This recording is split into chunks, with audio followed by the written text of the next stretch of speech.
Hello అండి, welcome to మా silver jewellery అండి. ఈరోజు వచ్చేసి స్మాల్ బ్లాక్ బీడ్స్ చూపిస్తున్నానండి.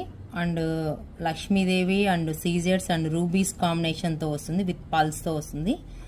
కలర్ కాంబినేషన్స్ చాలా బాగున్నాయండి. ఇది వచ్చేసి ప్యూర్ సిల్వర్ జ్యువెలరీ 92.5 వస్తుందండి. బ్లాక్ బీడ్స్లోనే వస్తుంది. సింగిల్ లేయర్ వస్తుందండి. సింగిల్ లేయర్లో చూడండి చాలా లైట్ వెయిట్లో వస్తుంది. ఇది వచ్చేసి బ్లాక్ అండ్ బాల్స్ వచ్చేసి ప్లెయిన్ బాల్స్లో వస్తుంది. చాలా లైట్ వెయిట్ అండి. ఎవరన్నా కావాలనుకోవాలి బుక్ చేసుకోవచ్చు. ఇది వచ్చేసి డబల్ లేయర్ వస్తుంది. చూడండి, డబల్ లేయర్లో వస్తుంది కలర్ కాంబినేషన్. ఇది వచ్చేసి ఎమ్రాల్డ్లో వస్తుంది. సీజర్స్ అండ్ ఎమ్రాల్డ్తో వస్తుంది. స్క్వేర్ అండ్ డ్రాప్ షేప్లో వస్తుంది. 2 లైన్స్ వస్తాయి. చాలా బాగున్నాయి కదా బ్లాక్ బీడ్స్. ఎవరన్నా కావాలనుకున్న వాళ్ళు స్టోర్కి విజిట్ చేయండి. ఇక్కడ దగ్గరలో ఉన్న వాళ్ళు స్టోర్కు రావచ్చు, లేదంటే వాట్సాప్ మెసేజ్ పెట్టి బుక్ చేసుకోవచ్చు అండి.